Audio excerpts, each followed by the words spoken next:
In this video, I'm going to show you how to make wall markers to use on your dungeon floor.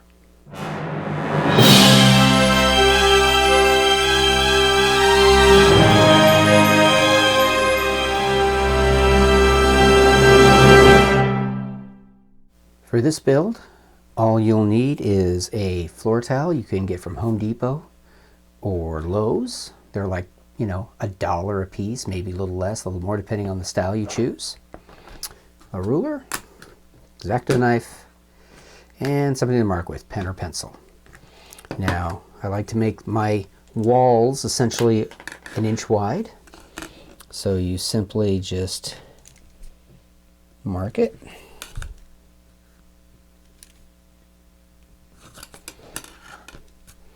Then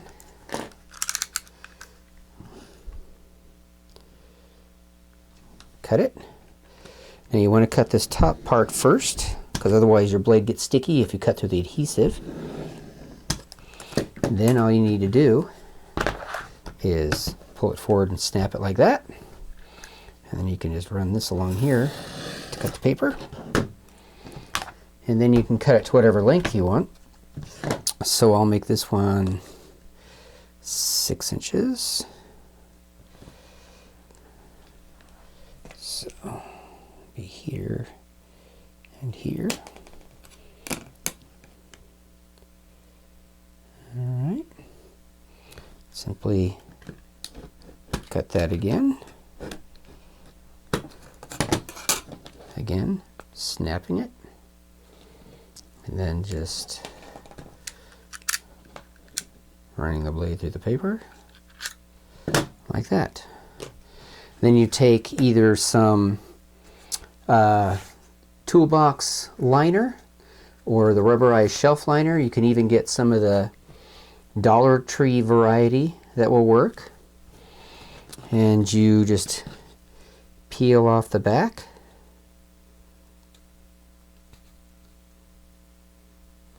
To expose the adhesive side. And then you simply press it down on the liner like that, and then just run your knife a little bit of an angle so you don't have any sticking out.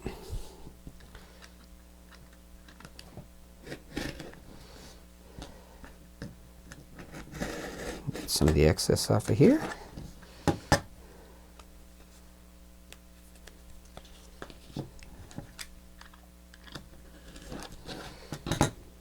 And that is pretty much it. Now this rubberized section will allow it so it doesn't slip when you put it down. And now I'll show you how I use them.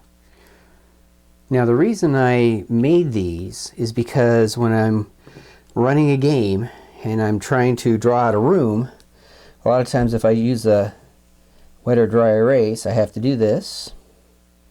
I want to keep it fairly straight. You don't have to, but so you're drawing out your room.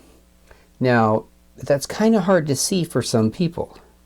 So I decided to do instead was to make a room. I would simply lay it out like this.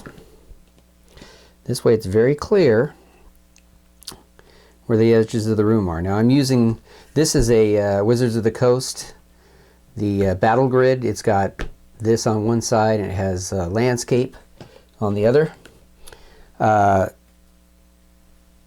you can use any battle mat that you want. This can be used for outdoor buildings as well. And then using the Wizards of the Coast dungeon tiles, I can make the door because it fits perfectly right inside here. This is especially good for me because a lot of the games I run aren't at home. So these pack really nice for travel. But you can see it makes a nice big outline. They're not too tall for people to see whatever figures or minis, especially if you use flat tokens in here. So that's why I made this. Now this is based on DM Scotty's isometric system, and I'll put a link down below to that because he developed walls along the same way. I just decided to use these because the rubberization, they don't slide around and they pack nice and flat if you're going to travel. These walls can be used with any of your 3D or 2D terrain and other dungeon tile supplements, as well as your wet and dry erase markers. They can be used to show any walls, whether they be outdoors or in a dungeon. Halls, rooms, whatever you need. Make them in different sizes so you can do different sizes of rooms and different size walls, and you should have everything covered.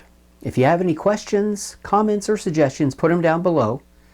And don't forget to like and subscribe and hit the bell icon so you know when new videos are out.